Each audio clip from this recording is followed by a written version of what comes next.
My dear student, this is Uttam De from JNB Hailakandi. Today we will learn retirement or death of a partner in the partnership firm. The entire chapter contains around 6 to 8 marks in the final exam. So please take it seriously. Before starting the lesson, we have to recall our previous chapter, the admission fundamental of accounting. So this is the lesson plan.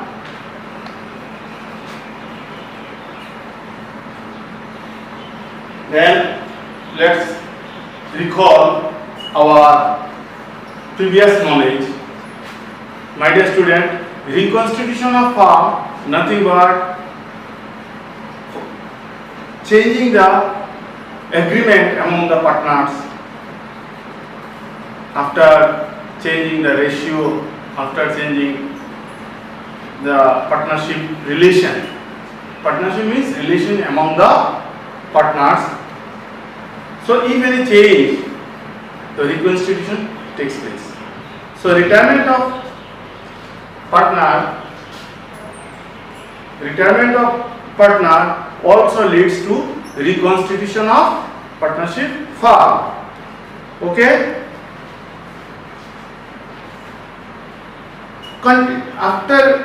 Now what is retirement? Retirement is nothing but एक partner अपने को business से बाहर होना चाहता है.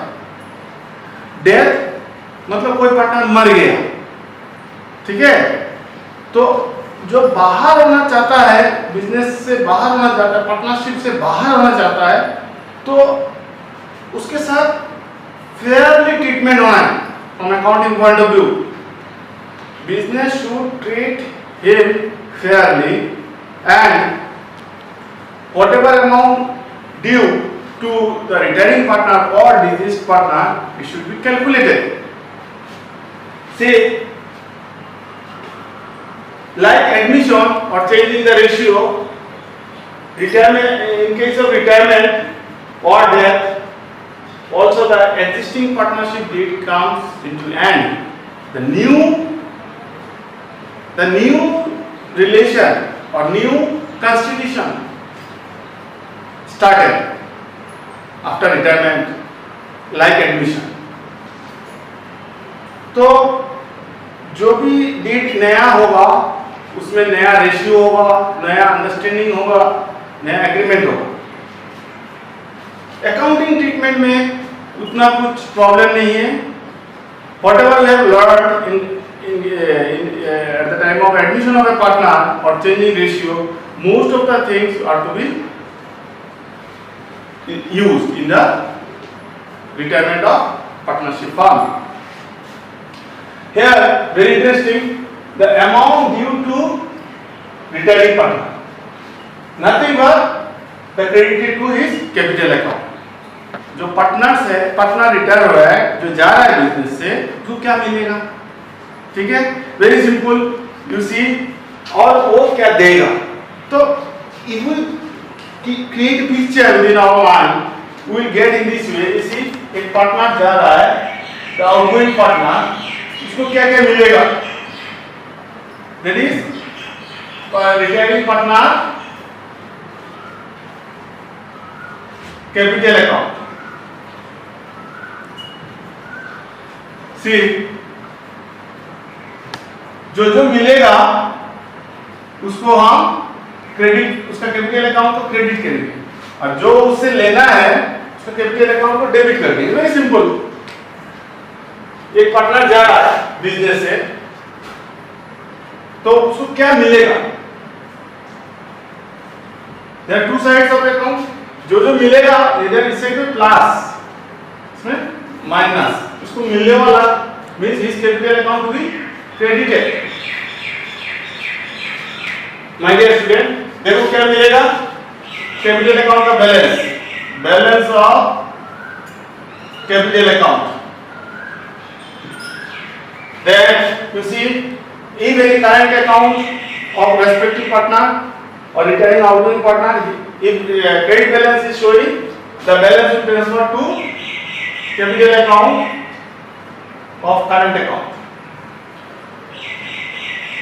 See, अगर business में मेहनत किया है तो बिजनेस बहुत पुराना है तो गुडविल अर्न किया है तो गुडविल का शेयर भी मिलेगा. तो शेयर ऑफ गुडविल क्या क्या मिलेगा? Very simple. एक साइड में लिख दो जो मिलेगा, जो आउटगोइंग पार्टनर इसको क्या क्या मिलेगा. सी नेक्स्ट उसको क्या मिल रहा है? अगर पुराना प्रॉफिट है या जो आउट ऑफ रिजर्व है, अनडिस्ट्रीब्यूटेड प्रॉफिट है, उसका भी शेयर मिलेगा.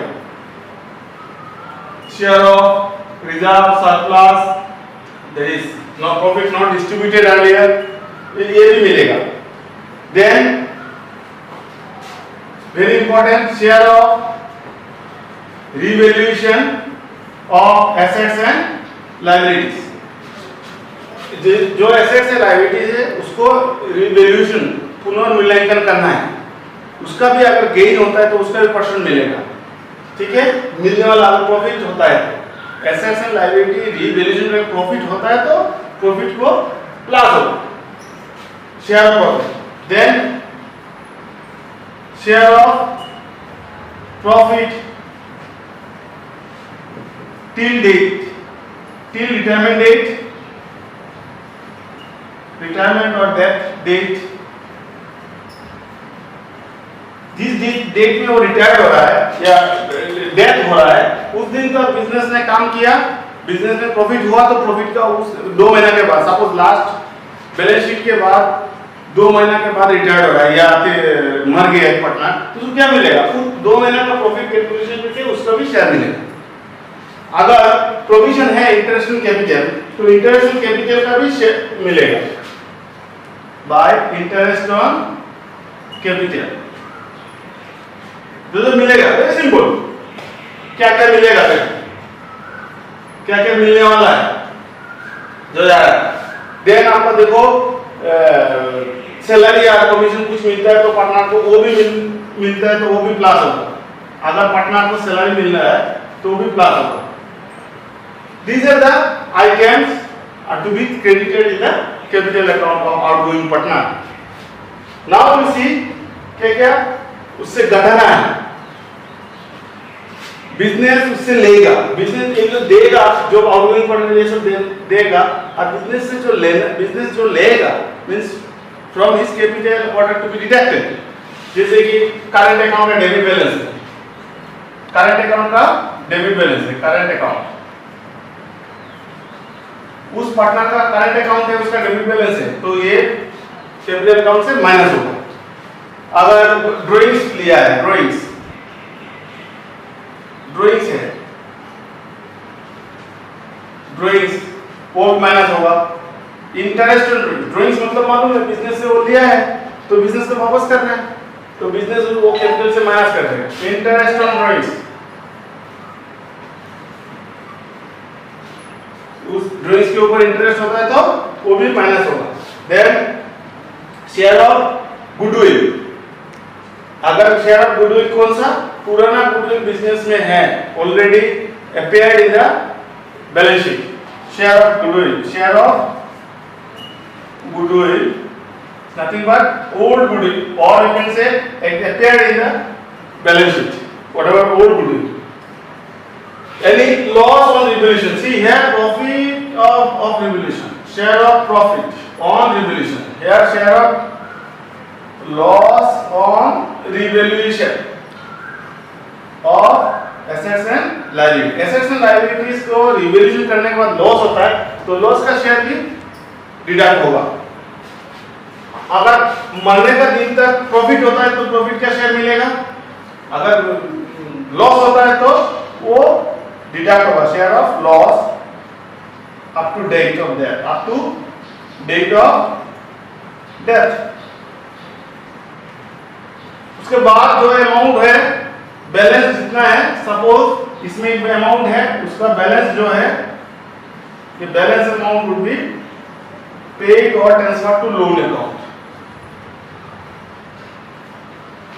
अगर इसे ज्यादा है, क्रेडिट कैपिटल अकाउंट क्रेडिट से ज्यादा है, ये कम है, तो इधर आएगा बैलेंस, तो कैपिटल अकाउंट का credit balance will transfer to the loan account. This very simple. जो ज्यादा है उसको क्या मिलेगा? क्लेम, उसका अमाउंट यही मिलेगा। I think all of you have got it. Now see accounting treatment, ये सब हमने एक पिक्चर दिया, उस पिक्चर को दिमाग में रखो, और ही ट्रीटमेंट के बाद यही आना होना है, ठीक है? Now what is accounting treatment? हमको अगर ये पिक्चर लाना है तो ये सब स्टेप फॉलो करना पड़ेगा। Number 1, calculation of new profit sharing ratio and gaining ratio, treatment of goodwill, evaluation of adjustment in respect of unrecorded asset. अगर कोई एसेट नहीं लिखा है पहले से, बैलेंस शीट में नहीं है, लायबिलिटीज नहीं है, उसको रिकॉर्ड करने के बाद उसका शेयर मिलेगा, उसका शेयर निकालना है। कोई रिजर्व एक्यूमुलेटेड प्रॉफिट डिस्ट्रीब्यूट नहीं किया, जस्ट आई टोल्ड, उसको भी ट्रीटमेंट देना है। ascertain or share profit till date of retirement or death, यहाँ पे ऐसा होगा, रिटायरमेंट और डेथ, उसका उस दिन तक अगर लाभ फायदा हुआ कितना, यही सब लिखा है। अगर कैपिटल को एडजस्ट करना है, कंटिन्यूइंग पार्टनर और रिमेनिंग पार्टनर चाहता है कि नया फार्म का कैपिटल को एडजस्ट करना है, तो वो भी कर सकते हैं। उसके बाद जो पार्टनर जा रहा है या मर गया, जो पार्टनर जा रहा है, ठीक है, रिटायर्ड, और जो मर गया उसका डिजीज पार्टनर का रिप्रेजेंटेटिव को देना है या लीगल हियर्स को देना है पैसा, वो सेटल कैसे करना है? इमीडिएटली पैसा दे सकते हैं, नहीं तो लोन अकाउंट में ट्रांसफर कर बाद में धीरे धीरे दे सकते हैं। So this is the accounting treatment. I think you got it, the steps. How many steps are there? 7 steps. Let us go one by one. Now first, my dear student, this is new profit sharing ratio, very easy. New profit sharing, how to calculate, and gaining ratio, how to calculate. I will solve you one problem, then you will get it.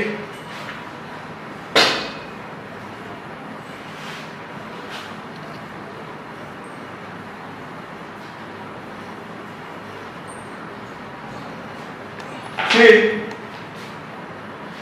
the remaining partners, here you see, remaining partners share future profit after retirement. उस ratio को निकालना है, जो partner जा रहा है उस partner का रेशियो निकालना है। गेनिंग रेशियो वेरी सिंपल, नया जो रेशियो है वो रेशियो से माइनस, नया रेशियो ज्यादा ही होगा, जो पार्टनर रहेगा उसका नया रेशियो होगा और पुराने difference gaining ratio. Now calculation करने के लिए दो सिचुएशन है, very important, mind it. where no information about new ratio, mind it, where no information about new ratio or gaining ratio is given in the question, कोई calculation की जरूरत नहीं है, बहुत आसान है। अगर हमारे पास कोई इंफॉर्मेशन नहीं क्वेश्चन में, नया रेशियो क्या होगा, गेनिंग रेशियो क्या होगा, तो वेरी सिंपल, कोई कैलकुलेशन नहीं है, old ratio become new ratio, no need to calculate the new ratio, it will be the same as before, और वही gaining ratio हो जाएगा, ठीक है,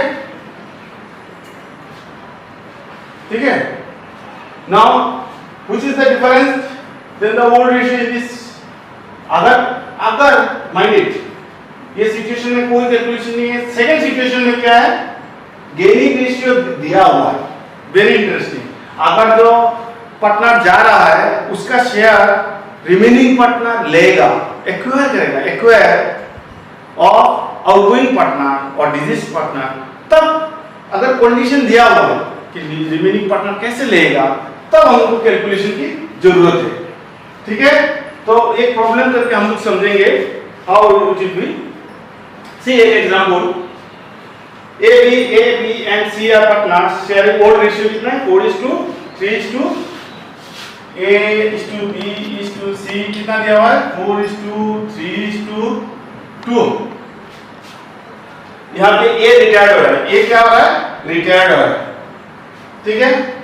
तो calculate new ratio BC, very simple. तो B:C क्या रह जाएगा, 3:2, that is new ratio of A, B and C. Does not require calculation. What will be the new ratio? Now we can differentiate between new ratio and old ratio, you will get the gaining ratio. Am I clear? Yes. Now we see, this is the second situation. Second situation, you see, in the screen you see the situation. P, Q, R और partners in the firm, ratio कितना है? 3:2:1 है. कितना ratio है? 3:2:1.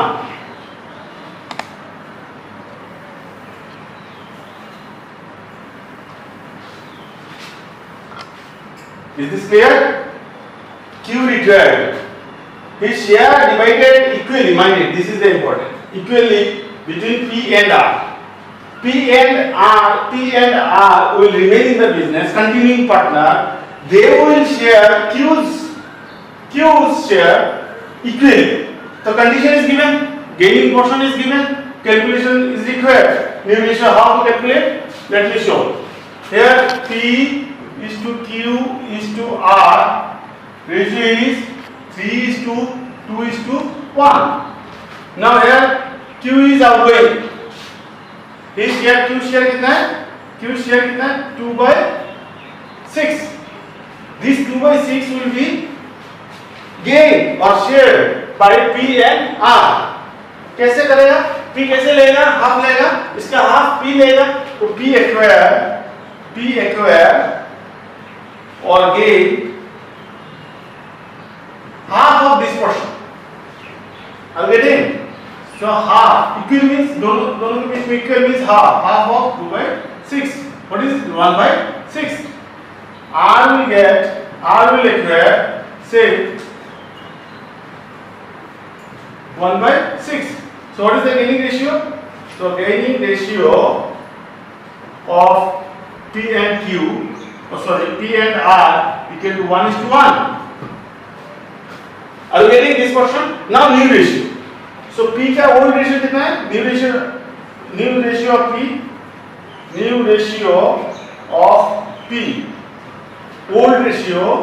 old share plus acquired share or gain portion जो gain किया है. Old कितना है? 3/6 plus 1/6. What is the value? What is the figure?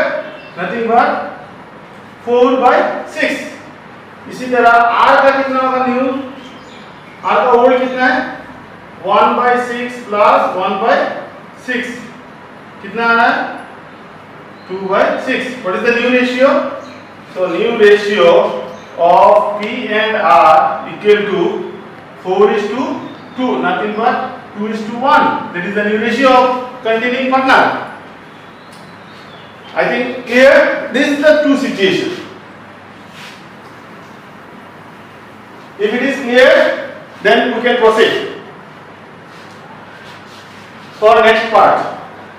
My dear student, next step, treatment of goodwill. In treatment of goodwill, we know accounting standard 10, where we got that goodwill will be recorded when it is purchased, only when purchased. Clear? Therefore only adjustment entry is done for goodwill. Same as we have done in the admission of a partner. Here you see, as per accounting standards, goodwill account cannot be raised. It can be raised only when purchase of goodwill is recorded. Therefore, there are two steps, very simple. Nowadays, it's also allowed, one can raise goodwill and it should be written off later on. But you avoid it, you will follow this one. Just first step is, if all goodwill is available, means in the balance sheet, goodwill appears, it should be written off. Very first duty is to write off the old goodwill. Now the entry, all partners, including the retiring partner. Capital account debit, goodwill asset decrease हो जाएगा, right of हो जाएगा, credit हो जाएगा. ठीक है. Next, new goodwill का value निकालना है, प्रेजेंट गुडविल का वैल्यूएशन करना है. So after writing off adjustment of returning share of goodwill, but goodwill का वैल्यू कितना है? यहाँ नहीं लिखा है, लेकिन समझने की कोशिश करो। न्यू प्रेजेंट गुडविल का वैल्यूएशन करना है। सी, अगर प्रेजेंट गुडविल का वैल्यू है तो उसको डेबिट नहीं करना है, रेज नहीं करना, उसको बैलेंस शीट में नहीं लाना है, न्यू बैलेंस शीट में नहीं लाना है, लेकिन उसका एंट्री क्या करना है, एडजस्टमेंट एंट्री। जो जा रहा है उसको शेयर मिलेगा तो उसका कैपिटल बढ़ेगा, बढ़ेगा मींस उसका कैपिटल क्रेडिट होगा। All of you are that capital increase means capital account credited. So share of goodwill उसको मिलेगा मींस, देखो नीचे दिया हुआ है, दिखाई दे रहा है तो अच्छा है, रिटायरिंग और disease partner capital account credit, उसका शेयर मिलेगा। और जो पार्टनर रहेगा वो उसको मिल रहा है ना, वो जाने का बाद उसको मिल जाएगा उसका शेयर। तो रिमेनिंग पार्टनर का कैपिटल और करंट अकाउंट या कैपिटल इक्वेशन करंट अकाउंट से हम डिडक्ट करेंगे। किस कौन सा रेशियो में? गेनिंग रेशियो में, mind it, gaining ratio. Remaining partner जो है उसका गेनिंग रेशियो पहले हमने देखा 1:1 है। अगर जो जा रहा है तो you see one problem, very easy, A, B, A:2, B:2, C, 3 partners. Suppose B is retiring, तो B is capital account credit. A and C continuing partner. B is retiring is capital credit. A and C retaining partner, remaining partner continuing their business, तो S capital debit और current account debit, C's capital और current account debit. Under which ratio? Gaining ratio 1:1। इसको मिल रहा है suppose 10 रुपया, suppose 10 rupees, तो half suppose gaining ratio 1:1, तो half of 10 कितना है? 5 रुपया वो देगा सीज कैपिटल से और 5 रुपया एस कैपिटल से मिलेगा। See, very simple, one entry is enough. If old goodwill is not there, so goodwill treatment only one entry by through capital account or adjusting capital account we can give the goodwill treatment. जो partner रहेगा gain करेगा, अगर दोनों में से एक gain कर रहा है तो एक का कैपिटल डेबिट होगा। अगर दोनों के रिमेनिंग पार्टनर गेन कर रहा है तो दोनों का कैपिटल डेबिट होगा, उससे एडजस्ट होगा। और जो जाने वाला है उसको मिलेगा उसका शेयर ऑफ गुडविल, जो भी शेयर है इसको मिलेगा। और गेटिंग एंटायर गुडविल का शेयर मिलेगा, ठीक है। This is the one entry. अगर ओल्ड गुडविल साथ में है तो पुराना गुडविल पहले रिटर्न ऑफ करना है। कैसे करना है पुराना गुडविल रिटर्न ऑफ? ये एंट्री अगर ओल्ड गुडविल नहीं है, पुराना गुडविल है, तो हम लोग को पहले ओल्ड गुडविल को रिटर्न ऑफ करना है। ओल्ड गुडविल को क्या करना है? Return of. और तीनों पार्टनर्स का कैपिटल डेबिट करना है, तीनों पार्टनर्स का कैपिटल डेबिट करना है। Is this clear? This is the writing of old goodwill. Very simple. I think all of you got. Suppose old ratio 3:2:1 और goodwill है 100 rupees, 60 rupees. Suppose old goodwill 60 rupees, तो क्या हो रहा है? 3/6 into 60, इसको कितना मिला है? 10, इसको कितना मिलेगा? 20, सॉरी 30, 30, इसको कितना मिल नहीं है? उसका कैपिटल कट रहा है। This is the for old goodwill, writing of old goodwill, for writing of old goodwill. That's all. अगर old goodwill है, फर्स्ट आपको ये देना है और जो कैपिटल एडजस्टमेंट कैपिटल के द्वारा एडजस्ट करना है, न्यू गुडविल वैल्यू निकाल के। Next, revaluation of assets and liabilities.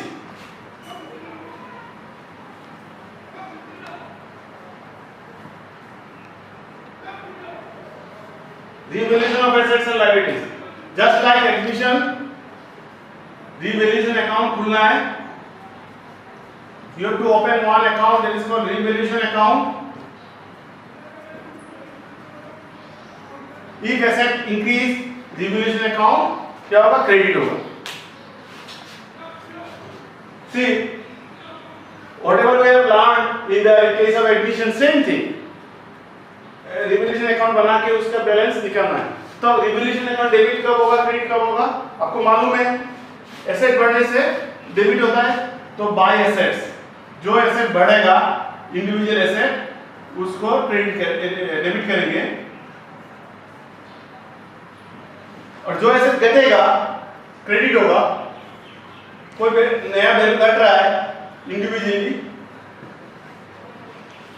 हाँ अगर एसेट लायबिलिटीज बढ़ रहा है, कोई लायबिलिटीज बढ़ रहा है तो क्या होगा, लायबिलिटी बढ़ने से लॉस होता है, तो लॉस होने से क्या होगा, हाँ एसेट घटने से लॉस है, सिमिलर लायबिलिटी बढ़ने से लॉस है, तो revolution account debit, revolution account is nothing but nominal account, nominal account loss है डेबिटेड अंडर नॉमिनल अकाउंट, फिर लायबिलिटी इंडिविजुअली उसको करना है, क्रेडिट करना है। अगर लायबिलिटी घट रहा है, देना कम पड़ रहा है, तो बिजनेस का फायदा होगा, तो रिवोल्यूशन अकाउंट क्रेडिट होगा बाय इंडिविजुअल लायबिलिटी, जो भी लायबिलिटी होगा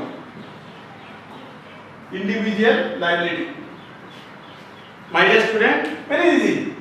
और इंटरेस्टिंग थिंग है क्या, अनरिकॉर्डेड एसेट, कोई एसेट रिकॉर्ड नहीं है तो क्या होगा, अभी रिकॉर्ड करना है, तो रिकॉर्ड करने से क्या होगा, एसेट बढ़ेगा, तो बाय उस एसेट के नाम बाय नेम, और फायदा होगा रिवोल्यूशन अकाउंट क्रेडिट।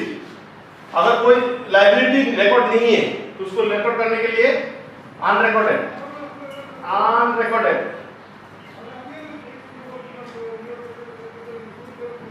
इसको क्रेडिट करेंगे, ठीक है। लायबिलिटी बढ़ने से लॉस है, रिवोल्यूशन अकाउंट डेबिट है। So next you see very interesting, adjustment of reserve and surplus, पुराना प्रॉफिट है तो, ठीक है।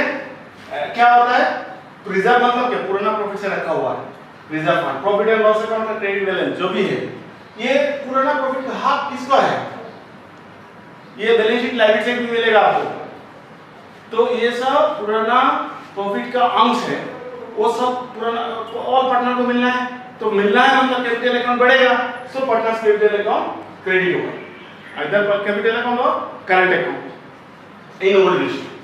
Is this clear, very important.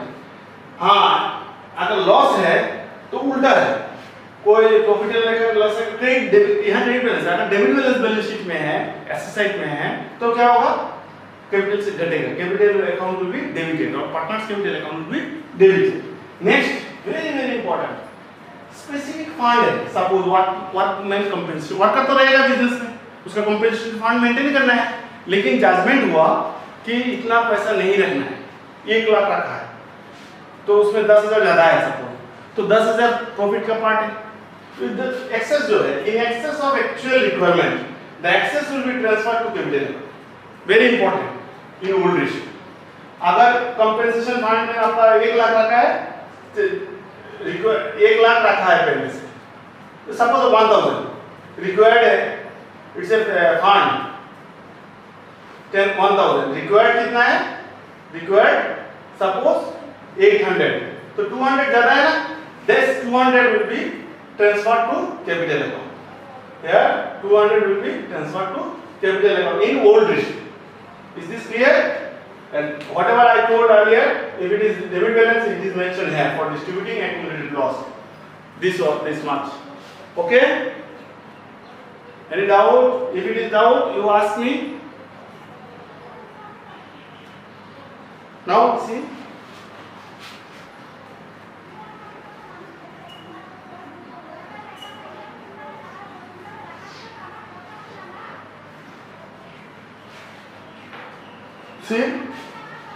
Disposable amount to retired partner, जो जाने वाला पार्टनर है उसको क्या क्या मिलेगा।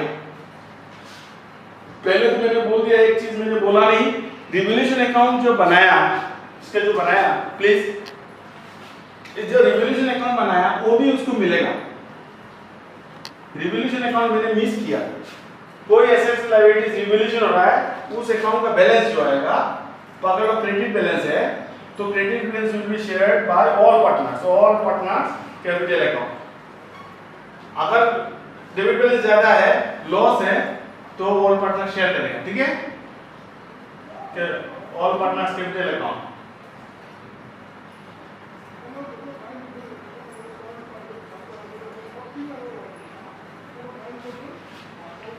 ये लॉस होने से, मतलब लॉस ऑन रिवोल्यूशन। प्रॉफिट होने से इधर आएगा profit on revolution. I missed out.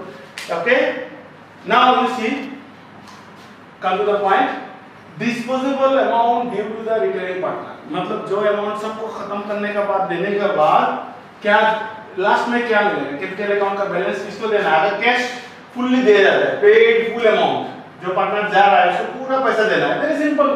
Business से पैसा जाएगा, रिड्यूस हो जाएगा, कैश डिक्रीज हो जाएगा, कैश अकाउंट और बैंक अकाउंट क्रेडिट कर देंगे, पार्टनर अकाउंट जो पार्टनर जा रहा है उसका कैपिटल अकाउंट डेबिट। फिर सेटलमेंट, अगर हम दे नहीं पाते, ठीक है, तो पूरा अमाउंट को लोन में ट्रांसफर कर देंगे। देखो, capital account debit to partners loan account.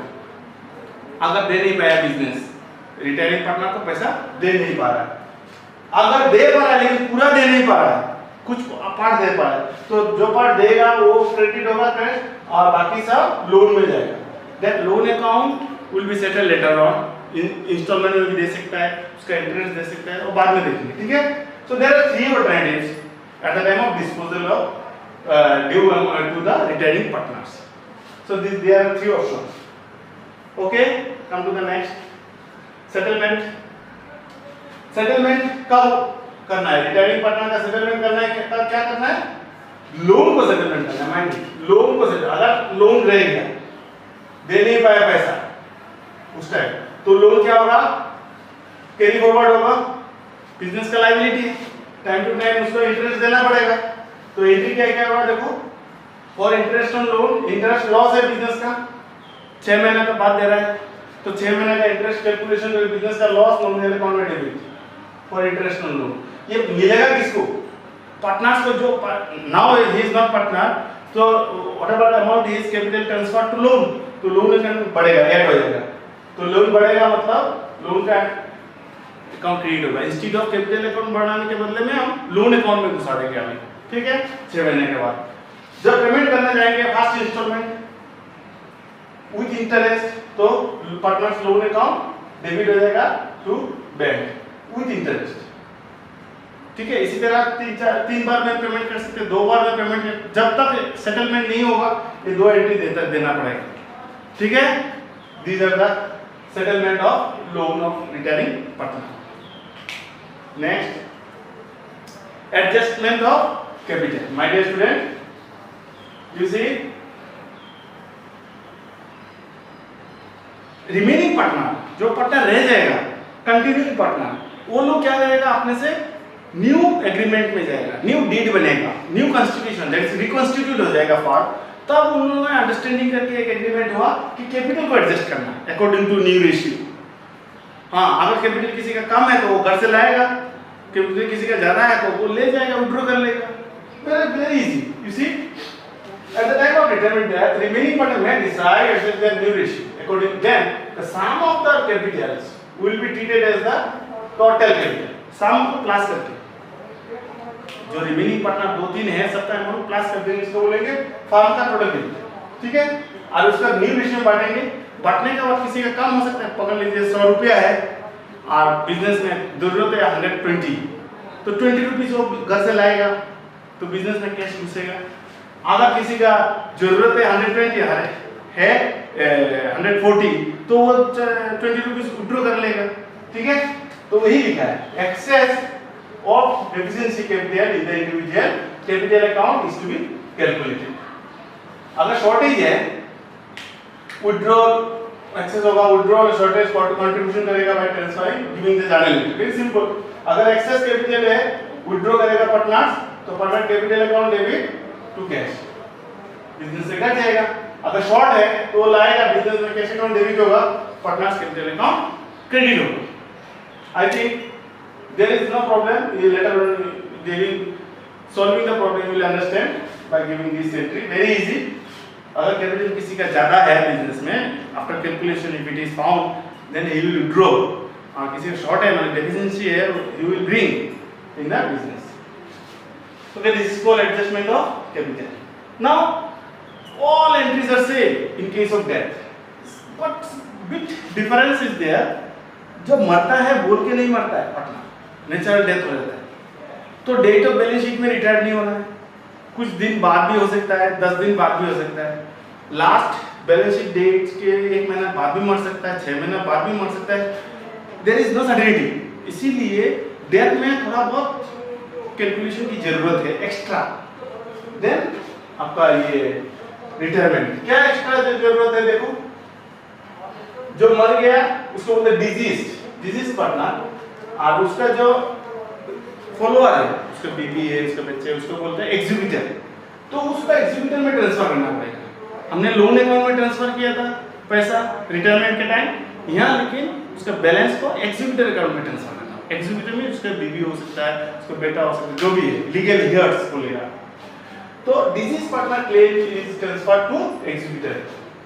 Normally retirement के takes place at the end of, normally क्या होता है retirement at the end of the particular period, but death में ऑकर एट एनी टाइम, ठीक है। इसीलिए क्या करना है, hence claim of deceased partner shall also include, normally the retirement takes place at the end of the period, but death may occur at any time. Hence claim of deceased partner shall also include his share of profit. Very important. जितना 10 दिन बाद मरा तो 10 दिन का profit calculation होगा, उसका share मिलेगा। उसका कैपिटल 10 दिन या 10 दिन का इंटरेस्ट कैपिटल और ड्राइंग्स जो भी है इंटरेस्ट वो भी कैलकुलेट करना पड़ेगा, ठीक है। From the date of last balance sheet to the date of death, this gap balance sheet का जो डेट है और डेट ऑफ डेथ, उस पीरियड को बोलते हैं इंटरवेनिंग पीरियड, ठीक है। इसको क्या बोलता है, last balance sheet date, last balance sheet date to date of death, date of death, उस पीरियड को क्या बोलेगा, इंटरवेनिंग पीरियड। उसमें जितना प्रॉफिट, पकड़े 10 डेज और 1 मंथ, तो 1 मंथ का 1 मंथ, तो 1 month profit is to be calculated. Are you getting, या 2 मंथ जो भी है प्रॉफिट के उसका शेयर भी कैलकुलेट करके देना पड़ेगा। This is the difference. Interest on capital भी करना पड़ेगा, इसका इंटरेस्ट ऑन ड्राइंग्स अगर है तो ड्राइंग्स भी करना पड़ेगा, ठीक है। This is the interesting point. Now उसका इंटरवेनिंग जो पीरियड है, ये जो period intervening period, mind intervening period,